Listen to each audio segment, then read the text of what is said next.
ವರ್ಗದ ಸಮಸ್ಯೆಗಳಿಗೆ ಪ್ರಾರ್ಥನೆಯ ಮೂಲಕ ಪರಿಹಾರವನ್ನು ಒದಗಿಸಿ ಶಾಂತಿ ನೆಮ್ಮದಿಯನ್ನ ಒದಗಿಸುವ ಧಾರ್ಮಿಕ ಕೇಂದ್ರಗಳ ಪೈಕಿ ಪ್ರಸಿದ್ಧ ತಾಣಗಳಲ್ಲಿ ದಕ್ಷಿಣ ಕನ್ನಡ ಜಿಲ್ಲೆಯ ಕಡಬ ತಾಲೂಕಿನ ಇಚಲಂಪಾಡಿಯ saint George orthodox Syrian church ಕೂಡ ಒಂದು.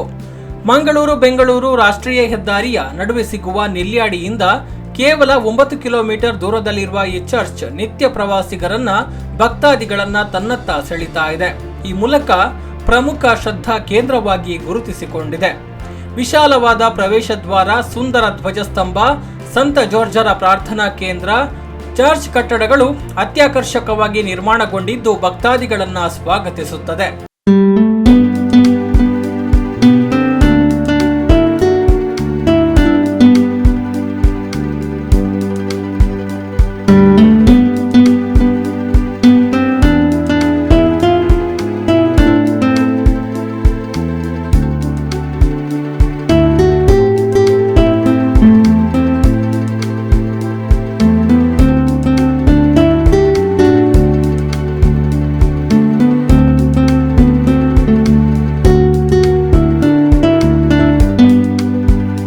ಇಚಲಂಪಾಡಿಯ ಸೈಂಟ್ ಜಾರ್ಜ್ ಆರ್ಥೋಡಾಕ್ಸ್ ಸಿರಿಯನ್ ಚರ್ಚ್ನ ಸ್ಥಾಪನೆಯು 1953ರಲ್ಲಿ ಕೇರಳದಿಂದ ವ್ಯವಸಾಯ ನಿಮಿತ್ತ ವಲಸೆ ಬಂದ ಸಿರಿಯನ್ ಕ್ರಿಶ್ಚಿಯನ್ನರ ಆಧ್ಯಾತ್ಮಿಕ ಬೇಡಿಕೆಗಳ ಪೂರೈಕೆಗೋಸ್ಕರ ಸ್ಥಾಪನೆಯಾಯಿತು. ಕ್ರಿಸ್ತಶಕ 52ರಲ್ಲಿ ಯೇಸು ಕ್ರಿಸ್ತರ 12 ಶಿಷ್ಯ ವೃಂದದಲ್ಲಿ ಒಬ್ಬರಾದ ಸಂತ ಥೋಮಸರಿಂದ ಈ ಸಭೆಯ ಸ್ಥಾಪನೆಯಾಯಿತು. ಈ ಭಾರತೀಯ ಮಲಂಕರ ಆರ್ಥೋಡಾಕ್ಸಿನ ಧರ್ಮಪೀಠವು ಕೇರಳದ ಕೊಟ್ಟಾಯಂನಲ್ಲಿನ ದೇವಲೋಕಂ ಎಂಬ ಸ್ಥಳದಲ್ಲಿ ಹೊಂದಿದ್ದು, ನಿತಾಂತ ವಂದ್ಯ ದಿವ್ಯ ಮಹಾಮಹಿಮ ಶ್ರೀ ಮೋರಾನ್ ಮಾರ್ ಬೆಸೇಲಿಯೋಸ್ ಮಾರ್ಥೋಮಾ ಮ್ಯಾಥ್ಯೂಸ್ ತೃತೀಯನ್ ಕಾಥೋಲಿಕೋಸ್ ಇವರು 92ನೇ ಉತ್ತರಾಧಿಕಾರಿಯಾಗಿ ಸಿಂಹಾಸನಾರೂಢರಾಗಿದ್ದಾರೆ. ಇಚಲಂಪಾಡಿ ದೇವಾಲಯವು ಭಾರತೀಯ ಮಲಂಕರ ಆರ್ಥೋಡಾಕ್ಸಿನ ಬ್ರಹ್ಮಾವರ ಧರ್ಮ ಪ್ರಾಂತ್ಯ ವಲಯಕ್ಕೆ ಸೇರಿದ್ದು, ಅತಿ ವಂದನೀಯ ಯಾಕೋಬ್ ಮಾರ್ ಏಲಿಯಾಸ್ ಮೆತ್ರಾಪೋಲಿತ ಧರ್ಮಾಧ್ಯಕ್ಷರಾಗಿದ್ದಾರೆ. ತ್ರಿಯೇಕ ದೇವರ ಧನ್ಯನಾಮಕ್ಕೆ ಮಹತ್ವ ಉಂಟಾಗಲಿ.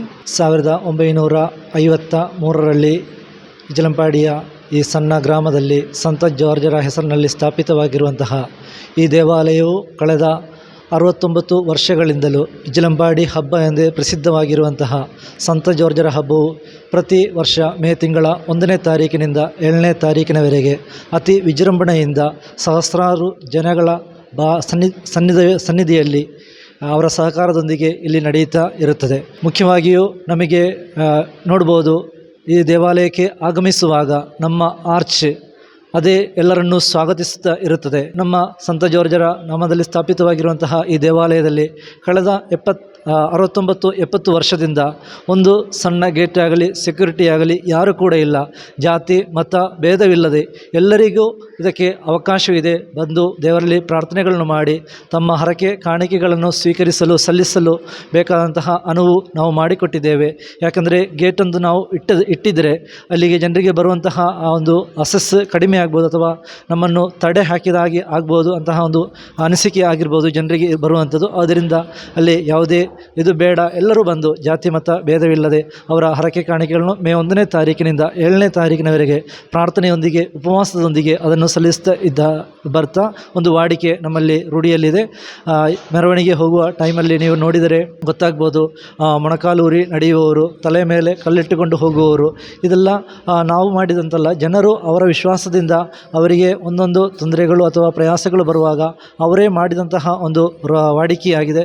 ಕೇವಲ 50 ಕುಟುಂಬಗಳು ಮಾತ್ರ ಇರುವಂತಹ ಈ ದೇವಾಲಯದಲ್ಲಿ ಮೇ 1ರಿಂದ 7ನೇ ತಾರೀಕಿನವರೆಗೆ ನಾವು ನೋಡುವಾಗ ಅನೇಕ ಜನಗಳು ಈ ಗ್ರೌಂಡಲ್ಲಿ ನಿಲ್ಲಲಿಕ್ಕೆ ಸಾಧ್ಯವಾಗದಂತಹ ಜನಗಳು ಬಂದು ಸೇರಿ ಅವರ ಹರಕೆ ಕಾಣಿಕೆಗಳು ಏನಿದೆಯೋ ಅದನ್ನು ದೇವರ ಸನ್ನಿಧಾನದಲ್ಲಿ ಸಮರ್ಪಿಸಿ ದೇವರ ಅನುಗ್ರಹಕ್ಕೆ ಪಾತ್ರರಾಗಿ ಹೋಗುವಂತಹ ಸಂತೋಷದ ನಿಮಿಷವನ್ನು ನೋಡುವಾಗ ನಾವು ಕೂಡ ದೇವರಲ್ಲಿ ಅವರಿಗೋಸ್ಕರ ಪ್ರಾರ್ಥನೆಗಳನ್ನು ಸಲ್ಲಿಸ್ತಾ ಅವರ ಹರಕೆಗಳು ಅವರ ಆಸೆಗಳು ಏನಿದೆಯೋ ಅದನ್ನು ಸ್ವರ್ಗದಲ್ಲಿರುವಂತಹ ಆ ದೇವರು ಈಡೇರಿಸಲಿ ಎಂಬುದಾಗಿ ನಾವು ಖಂಡಿತವಾಗಿ ಅವರಿಗೋಸ್ಕರ ಪ್ರಾರ್ಥನೆ ಮಾಡುತ್ತಾ ಇದ್ದೇವೆ. 1ನೇ ತಾರೀಕಿನಿಂದ 7ನೇ ತಾರೀಕಿನವರೆಗೆ ಪ್ರತಿದಿನ ಬೆಳಿಗ್ಗೆ 7 ಗಂಟೆಗೆ ಪ್ರಭಾತ ಪ್ರಾರ್ಥನೆ, ಅದಾದ ಮೇಲೆ ಪವಿತ್ರವಾದಂತಹ ದಿವ್ಯ ಬಲಿಪೂಜೆ, ಆಶೀರ್ವಾದ ಇದೆಲ್ಲ ನಡೀತಾ ಇದೆ. ಸಂತ ಜಾರ್ಜರ ಮಧ್ಯಸ್ಥಿಕೆ ಏನಿದೆಯೋ, ಪ್ರಾರ್ಥನೆ ಏನಿದೆಯೋ ಅದು ನಮಗೂ ನಮ್ಮ ಕುಟುಂಬಗಳಿಗೂ ನಮ್ಮ ದೇಶಗಳಿಗೂ ನಮ್ಮ ರಾಜ್ಯಕ್ಕೂ ಅದು ಯಾವ ಯಾವತ್ತೂ ಶಾಶ್ವತವಾದಂತಹ ಸಮಾಧಾನ ಶಾಂತಿಯನ್ನು ನೆಲೆಸುವಂತೆ ಮಾಡಲಿ. ದೇವರು ನಮ್ಮೆಲ್ಲರನ್ನು ಆಶೀರ್ವದಿಸಲಿ, ಅನುಗ್ರಹಿಸಲಿ. ಚರ್ಚ್ ಸ್ಥಾಪನೆಯಾದ ದಿನದಿಂದ ಇಂದಿನವರೆಗೂ ಜಾತಿ ಮತ ಭೇದವಿಲ್ಲದೆ ಈ ಪ್ರದೇಶದ ಭಕ್ತಾದಿಗಳು ಇಲ್ಲಿಗೆ ಭೇಟಿ ನೀಡುತ್ತಿದ್ದಾರೆ. ನಿತ್ಯ ನೂರಾರು ಮಂದಿ ಯಾತ್ರಾರ್ಥಿಗಳು ಭೇಟಿ ನೀಡುವ ಈ ಚರ್ಚ್ನ ವಿಶೇಷತೆ ಎಂದರೆ ಇಲ್ಲಿ ಚರ್ಚ್ಗೆ ಯಾವುದೇ ಗೇಟ್ ಇಲ್ಲದೆ ಇರುವುದು. ಚರ್ಚ್ ಆರಂಭದಿಂದಲೂ ಇಲ್ಲಿ ಯಾವುದೇ ಗೇಟ್ ಇಲ್ಲದೆ ಇದ್ದು ಯಾವ ಭಕ್ತಾದಿಗಳು ಕೂಡ ಬಂದು ಪ್ರಾರ್ಥನೆ ಹರಕೆ ಸಲ್ಲಿಸಲು ಅವಕಾಶ ನೀಡಲಾಗಿದೆ.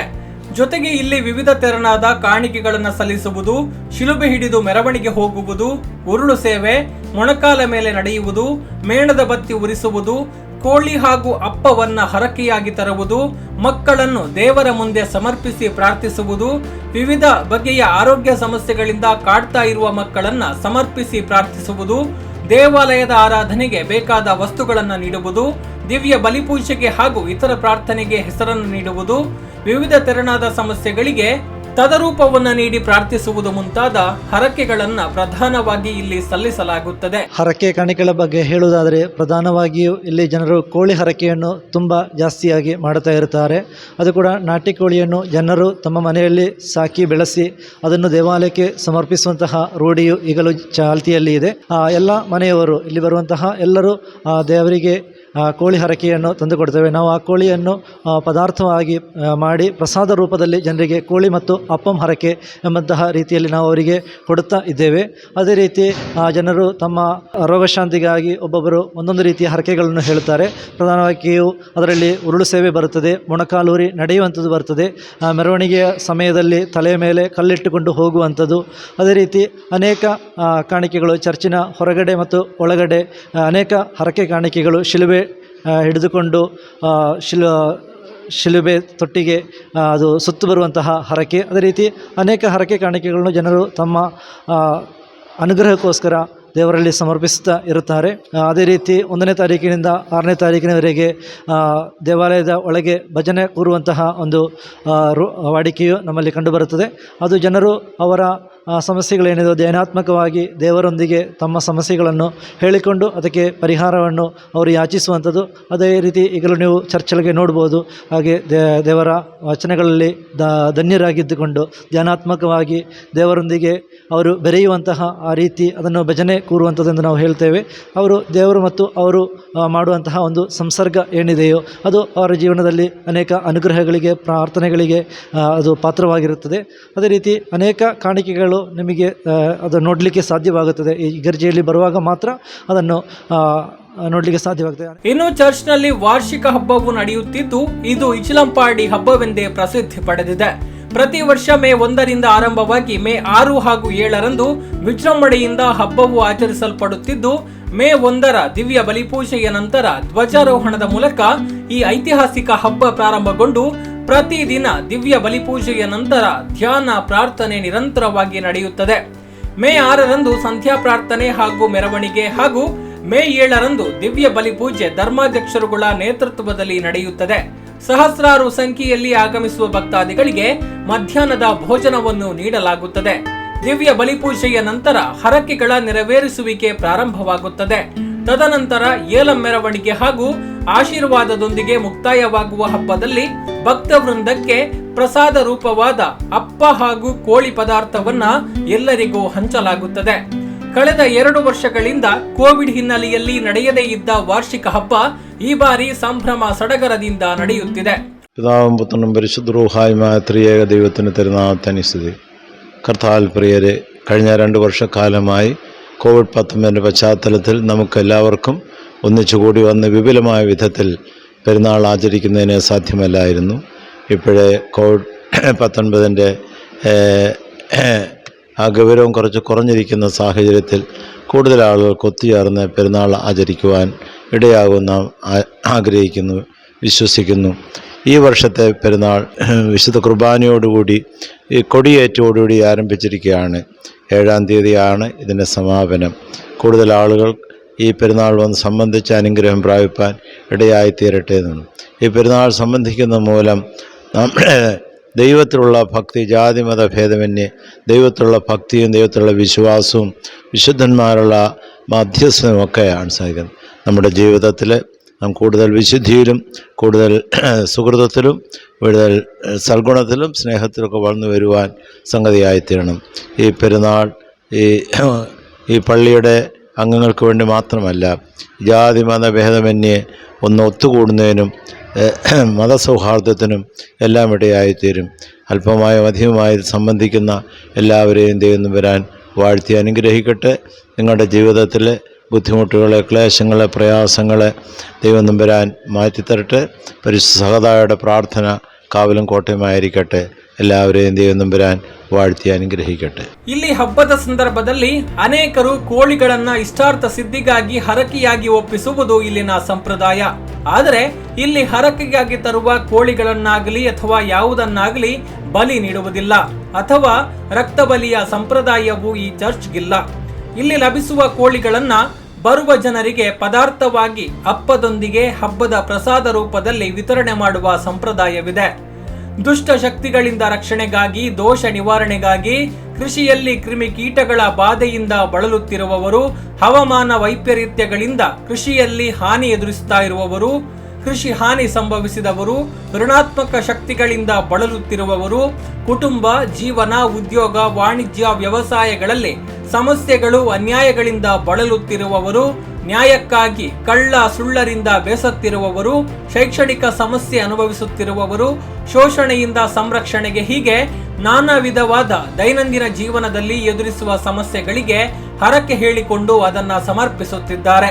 ಈ ಮೂಲಕ തമ്മ സമസ്യകളിಗೆ പരിഹാര കണ്ടുകൊള്ളുತ್ತಿದ್ದಾರೆ. ചിലമ്പാടി പള്ളി വളരെ പ്രസിദ്ധമാണ് ഗീവർഗീസ് സഹദായുടെ പെരുന്നാൾ മൂലം. ഈ നാനാജാതി മതസ്ഥരും അവരുടെ ആശയങ്ങൾ അഭിലാഷത്തിനും വേണ്ടിയിട്ട് ഈ ദേവാലയത്തിൽ വന്ന് പ്രാർത്ഥിക്കാറുണ്ട്. ഇവിടെ എല്ലാ മതസ്ഥരെയും, എല്ലാ മത, ജാതി, വർണ്ണ, വർഗ വ്യത്യാസം കൂടാതെ എല്ലാവരെയും ഏകഭാവത്തിൽ കാണുന്നുണ്ട്. ഗീവർഗീസ് സഹദായുടെ മധ്യസ്ഥതയിൽ അഭയം പ്രാപിക്കുന്ന ഏവർക്കും ഉദ്ദിഷ്ടകാര്യ ലബ്ധി ലഭിക്കുന്നു എന്നുള്ളതാണ് ഈ ചിലമ്പാടിയുടെ പ്രത്യേകത. കഴിഞ്ഞ 2 വർഷങ്ങളിലായി കോവിഡ് മഹാമാരിയുടെ പ്രയാസം മൂലം പെരുന്നാൾ മഹാമഹം വളരെ ഗംഭീരമായി നടത്തുവാനായിട്ട് സാധിക്കാതെയിരുന്നു. ഈ വർഷം അത് പുനർക്രമീകരിക്കാൻ ദൈവത്തിൽ ആശ്രയിക്കുന്നു. ഗീവർഗീസ് സഹദായുടെ മധ്യസ്ഥതയിൽ പ്രാർത്ഥന സഹായങ്ങൾ അഭ്യർത്ഥിക്കുന്നു.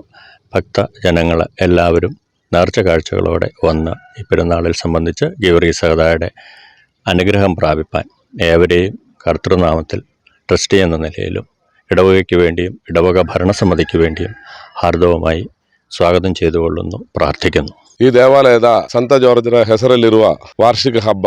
ಅವರ ಆ ಹಬ್ಬ ದಿವಸದಲ್ಲಿ ತುಂಬಾ ಜನ ಭಕ್ತಾದಿಗಳು ಒಂದು ವಾರದಿಂದಲೂ ಈ ದೇವಾಲಯದಲ್ಲಿ ಬಂದು ತಮ್ಮ ಹರಕೆಗಳನ್ನೆಲ್ಲ ಸಲ್ಲಿಸ್ತಾ ಈ ದೇವರ ಸನ್ನಿಧಿಯಲ್ಲಿ ಬಂದು ತಮ್ಮ ಹರಕೆಯನ್ನು ಸಲ್ಲಿಸಿ ಅವರಿಗೆ ಬೇಕಾದ ಅನುಗ್ರಹ ಈ ದೇವಾಲಯದಲ್ಲಿ ಲಭಿಸಲಿದೆ. ಅದೇ ರೀತಿ ಈ ದೇವಾಲಯದಲ್ಲಿರುವ ನಮ್ಮ ಅಧ್ಯಕ್ಷರುಗಳು ಹಾಗೂ ಮೆಂಬರ್ಗಳು ಎಲ್ಲರೂ ಸೇರಿ ಈ ಹಬ್ಬಕ್ಕೆ ಒಂದು ತಿಂಗಳಿಂದಲೂ ತಮ್ಮ ಪರಿಶ್ರಮದಿಂದ ಎಲ್ಲ ಕಾರ್ಯಗಳನ್ನೆಲ್ಲ ಮಾಡ್ತಾರೆ.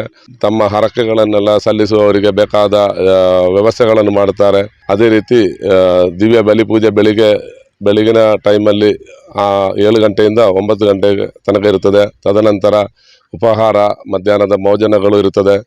6ನೇ ತಾರೀಕು ಸಂಜೆಯೂ ಅದೇ ರೀತಿ ಸಮೂಹ ಭೋಜನ ಇರುತ್ತದೆ. 7ನೇ ತಾರೀಕಿನಂದು ಬಂದ ಈ ಕೋಳಿ ಹರಕೆಯನ್ನು ದೇವರ ಪ್ರಸಾದ ರೀತಿಯಲ್ಲಿ ನಮ್ಮಲ್ಲಿ ಅಂತ ಹೇಳಿದ್ರೆ ದಿವ್ಯ ಬಲಿ ಪೂಜೆ ನಂತರ ಯಾವುದೇ ರೀತಿಯ ಪ್ರಸಾದ ವಿತರಣೆ ಅದೇನಿಲ್ಲ. ಆದರೂ ಇದೊಂದು ಕೋಳಿ ಹರಕೆಯನ್ನು ಇಲ್ಲಿ ಒಂದು ಪದಾರ್ಥ ಮಾಡಿ ಒಂದು ಪ್ರಸಾದ ರೂಪದಲ್ಲಿ ನಾವು ಕೊಡ್ತಾ ಇದ್ದೇವೆ. ಅದೇ ರೀತಿ ಮನೆಯಿಂದ ತಂದ ದೋಸೆ, ಅಪ್ಪ ಅದನ್ನು ಸಮೇತ ಅದರೊಟ್ಟಿಗೆ ಕೊಟ್ಟು ಅದನ್ನು ಸ್ವೀಕರಿಸಲು ಭಕ್ತಾದಿಗಳು ತುಂಬ ಜನರು ಬರ್ತಾರೆ. ಅದೇ ರೀತಿ ಉರುಳು ಸೇವೆ ಮಾಡುವವರಿಗೆ ಅವಕಾಶ ಇದೆ. 1ನೇ ತಾರೀಕಿಂದ 7ನೇ ತಾರೀಕು ಅವರಿಗೆ ಅವಕಾಶ ಇದೆ. ಎಲ್ಲರಿಗೂ ಈ ಒಂದು ಹಬ್ಬದ ಸಂದೇಶ, ಎಲ್ಲರ ಒಂದು ಆಶೀರ್ವಾದ, ದೇವರ ಆಶೀರ್ವಾದ ಎಲ್ಲರೊಡನೆ ಇರಲಿ ಹಾಗೂ ಸಂತ ಜಾರ್ಜರ ಪ್ರಾರ್ಥನೆ ನಿಮ್ಮೊಟ್ಟಿಗೆ ಯಾವತ್ತೂ ಇರಲಿ. ಸಂತ ಜಾರ್ಜರ ಅನುಗ್ರಹದಿಂದ ರೋಗಿಗಳಿಗೆ ಆರಾಮ, ಸಂತಾನಹೀನರಿಗೆ ಸಂತಾನ ಭಾಗ್ಯ, ನಿರುದ್ಯೋಗಿಗಳಿಗೆ ಉದ್ಯೋಗ, ದುಃಖಿತರಿಗೆ ಸಾಂತ್ವನ, ಸರ್ಪಾದಿ ದೋಷಗಳಿಗೆ ಪರಿಹಾರ, ದುಷ್ಟ ಶಕ್ತಿಗಳ ಮಾನಸಿಕ ತೊಂದರೆಗಳಿಗೆ ಪರಿಹಾರ, ಸಂಕಟ ನಿವಾರಣೆ, ಉದ್ದಿಷ್ಟ ಕಾರ್ಯದಲ್ಲಿ ವಿಜಯ, ಜೀವನದಲ್ಲಿ ಸಂತೋಷ ಮುಂತಾದ ಅನೇಕ ಅನುಗ್ರಹಗಳು ಭಕ್ತಾದಿಗಳಿಗೆ ದೊರೆತಿವೆ. ಜೊತೆಗೆ ಚರ್ಚ್ನಿಂದ ಸಮಾಜ ಸೇವಾ ಚಟುವಟಿಕೆಗಳು ಕೂಡ ನಡೆಯುತ್ತಿದ್ದು, ಅರ್ಹ ಕುಟುಂಬಗಳಿಗೆ ಶೈಕ್ಷಣಿಕ ಸಹಾಯ, ಚಿಕಿತ್ಸಾ ಸಹಾಯ, ಬಡ ಕುಟುಂಬಗಳಿಗೆ ವಿವಾಹ ಸಹಾಯಧನ, ಇತರ ಧನ ಸಹಾಯವನ್ನು ಕೂಡ ಚರ್ಚ್ ಮೂಲಕ ನೀಡಲಾಗ್ತಾ ಇದೆ. ನಮಗೆ ಈ ಸಂತರು ನಾವು ಏನು ಬೇಡಿಕೊಂಡ್ರು, ನಾವು ಏನಾದರೂ ಹರಕೆ ಹೊತ್ಕೊಂಡ್ರು ಅದನ್ನೆಲ್ಲ ಈಡೇರಿಸಿಕೊಡ್ತಾರೆ. ನಮಗೆ ಯಾವಾಗಲೂ ನಮಗೆ ತುಂಬ ಅನುಭವಗಳಿದೆ, 1-2 ಅಲ್ಲ. ಹಾಗಾಗಿ ಈ ಕ್ಷೇತ್ರಕ್ಕೆ ನಾವು ಯಾವಾಗಲೂ ಬರ್ತೇವೆ. ಇಲ್ಲಿ ಸಂಚರಿಸುವಂಥ ಟೈಮಲ್ಲಿ ಆದರೂ, ಬೇರೆ ಸಂದರ್ಭದಲ್ಲಿ ಸಂಚರಿಸುವಂಥ ಟೈಮಲ್ಲಿ ಆದರೂ ನಾವಿಲ್ಲಿ ಬಂದು ನಾವು ಮೇಣದ ಬತ್ತಿಯನ್ನು ಹಚ್ಚಿ ಇಲ್ಲಿ ಪ್ರಾರ್ಥನೆಯನ್ನು ಮಾಡಿ ಮಾತ್ರ ನಾವು ಈ ರಸ್ತೆಯನ್ನು ದಾಟಿ ಆಚೆ ಈಚೆ ಹೋಗುವಂಥ ಒಂದು ಪ್ರತೀತಿಯನ್ನು ಮುಂಚೆ ತುಂಬ ವರ್ಷದಲ್ಲೂ ನಾವು ಮಾಡಿಕೊಂಡಿದ್ದೇವೆ. ಇದು ನಾವು ಮಾತ್ರ ಅಲ್ಲ, ನಮ್ಮ ಕುಟುಂಬಸ್ಥರೆಲ್ಲರೂ ಸಹ ಹೀಗೆ. ಹಾಗಾಗಿ ಈ ಕ್ಷೇತ್ರ ನಮಗೆ ತುಂಬ ಭಯಭಕ್ತಿಯಿಂದ ನಾವು ನೋಡುವಂಥ ಕ್ಷೇತ್ರ. ಹಾಗಾಗಿ ನಾವು ಈ ಕ್ಷೇತ್ರಕ್ಕೆ ಬರ್ತಾ ಇರ್ತೇವೆ ವರ್ಷಂಪ್ರತಿ. ನಮಗೆ ತುಂಬ ಅನುಭವ ಇದೆ. ಈ ಸಂತರ ಆಶೀರ್ವಾದ ನಮಗೆ ಮತ್ತು ನಮ್ಮ ಕುಟುಂಬದ ಮೇಲೆ ಯಾವಾಗಲೂ ಇದೆ. ನಾವು ಏನು ಬೇಡಿಕೊಂಡ್ರೂ ಸಹ ಅದನ್ನು ಅವರು ಈಡೇರಿಸಿ ಕೊಡ್ತಾರೆ. ಹಾಗಾಗಿ ನಾವು ಇಲ್ಲಿ ಬರ್ತಾ ಹೋಗ್ತಾ ಇದ್ದೇವೆ. ಈ ಮೂಲಕ ಚರ್ಚ್ನ ಸದಸ್ಯರ ಹಾಗೂ ಮೂಲ ಸದಸ್ಯರ ಸೇವಾ ಮನೋಭಾವ, ಚರ್ಚ್ನ ಉನ್ನತಿಗಾಗಿ ಸಹಕರಿಸಿದ ಗುರುಗಳ ಸೇವಾ ಮನೋಭಾವ ಈ ದೇವಾಲಯದ ಬೆಳವಣಿಗೆಯಲ್ಲಿ ಮಹತ್ವದ ಪಾತ್ರ ವಹಿಸಿದೆ. ಎಲ್ಲ ಜಾತಿ ಮತ ಪಂಥದ ವಿಶ್ವಾಸ ಗಳಿಸಿ ವರ್ಷದಿಂದ ವರ್ಷಕ್ಕೆ ವೃದ್ಧಿಸುತ್ತಿರುವ ಭಕ್ತಾದಿಗಳ ಹೃದಯದಲ್ಲಿ ಪ್ರೀತಿಯನ್ನ ಬೆಸೆದು ಸಾಮರಸ್ಯ ಮತ ಸೌಹಾರ್ದತೆಯಿಂದ ಈ ಪುಣ್ಯ ಭೂಮಿಯ ಶಕ್ತಿಯನ್ನ ಭಕ್ತಾದಿಗಳು ಅಧಿಕವಾಗಿ ಅನುಭವಿಸುವಂತೆ ಮಾಡಿದೆ.